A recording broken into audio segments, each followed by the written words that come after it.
Nous sommes de retour sur le plateau de Smartech pour notre rendez-vous avec Alain Staron, PDG d'Amborella, et son regard sur les modèles de disruption. Alors, on va parler de la disruption sur les contenus. Qui va financer les contenus demain? Bonjour Alain. Bonjour Delphine. Alors, bon, d'abord, il y a du rififi dans les médias en ce moment. Et voilà, en fait, ce qui m'a interpellé, c'est successivement de voir que le foot n'arrivait plus à trouver de clients, au sens pour payer ses droits, et que M6 était à vendre. M6 RTL, ouais. M6 RTL. Donc je me suis dit, mais que se passe-t-il alors que ça fait presque un an que nous sommes confinés, donc chez nous, donc devant la télévision? Je ne comprenais pas. Donc déjà, premièrement, est-ce que vraiment on est devant la télévision? La réponse est oui.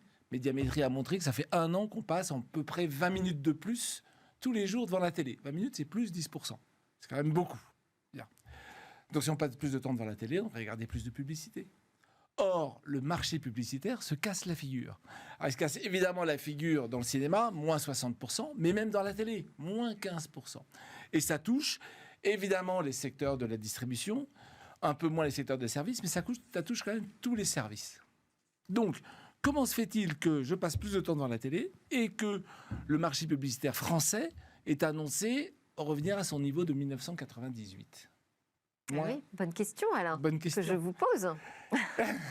Merci Delphine. Et donc du coup, en regardant, j'ai commencé à creuser. Je dis en fait, la baisse n'est pas la même pour tout le monde. Ça tombe bien, on est début février et les GAFA commencent à sortir leurs résultats trimestriels. Alphabet, plus 23% Q4 2020 sur Q4 2019, plus 23%. Facebook, plus 33%. LinkedIn, plus 23% et Twitter, plus 28%. Tout ça, donc ils ont fait plus un quart en un an. Et tout ça, c'est pas de la télé. Et Amazon, j'ai oublié ça, plus 67%.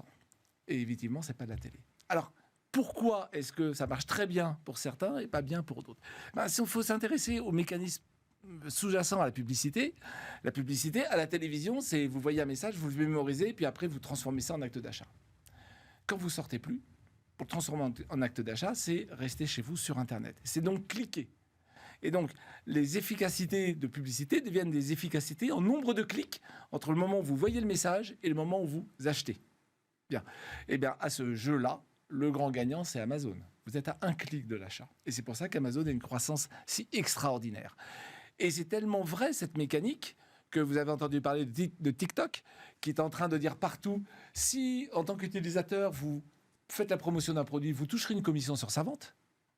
Vous connaissez évidemment Facebook Shopping, Instagram qui a fait son truc qui s'appelle Checkout, WhatsApp qui se met aussi à faire du shopping. Donc vous voyez bien que quand vous êtes un e-commerçant, la publicité vient naturellement à vous, parce que vous êtes à un clic de l'achat. Et quand vous êtes quelqu'un qui fait de la publicité, vous êtes obligé d'aller vers l'achat rapide pour maximiser vos ventes. Revenons à la question du contenu, parce que là, on parle de commerce et pas de contenu. Exactement. Et quand on fait ça, qu'est-ce qu'on constate? On constate que on s'éloigne du contenu. Et en fait, la publicité qui marche aujourd'hui, elle s'appuie sur 3 mots-clés. Le premier mot-clé, c'est évidemment l'audience. Il faut avoir l'audience la plus large possible pour capter les gens.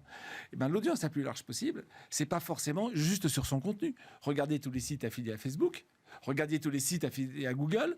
Et je voulais prendre un billet de train ce matin et regardez que même, je ne sais pas si on arrive à le voir comme ça, voilà, même la SNCF dit qu'elle peut aller surveiller ce que vous faites sur d'autres sites. SNCF, combien de gens achètent des billets de train tous les jours? Moi, j'ai juste envie de dire, il est temps que la SNCF adopte les pratiques que tout le monde chez les GAFA a adoptées depuis des années. Et donc, ça veut dire que quand vous faites de la pub, vous vous éloignez de votre contenu. Il faut être multi-contenu. Point numéro 1. Point numéro 2, il faut être capable d'aller comprendre ce que font les gens chez vous. Et pour le comprendre, il faut les étudier, il faut mettre des cookies et des choses comme ça. Et là, c'est là que le bas commence à blesser quand même, puisque d'une part, maintenant, il faisait des grands freins pour accepter les cookies. Du coup, Google se dit, je ne vais plus donner des cookies par personne. Je vais faire des agrégats, ils appellent ça des flocks. Et donc, ils vont vendre à des annonceurs, non pas des gens, mais des tribus de gens.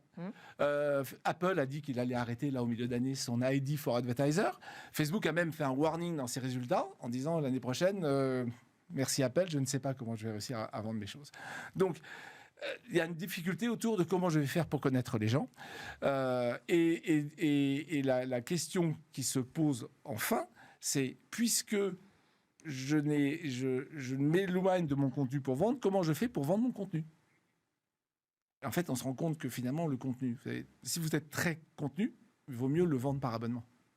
Donc vous avez deux montées qui se font en parallèle, des plateformes qui s'éloignent du contenu pour faire de la pub et des plateformes qui agrègent du contenu pour faire de l'abonnement. C'est Netflix avec ses 200 millions d'utilisateurs et Disney+, 85 aujourd'hui, qui en annonce 380. Difficile l'abonnement pour les médias. Hein.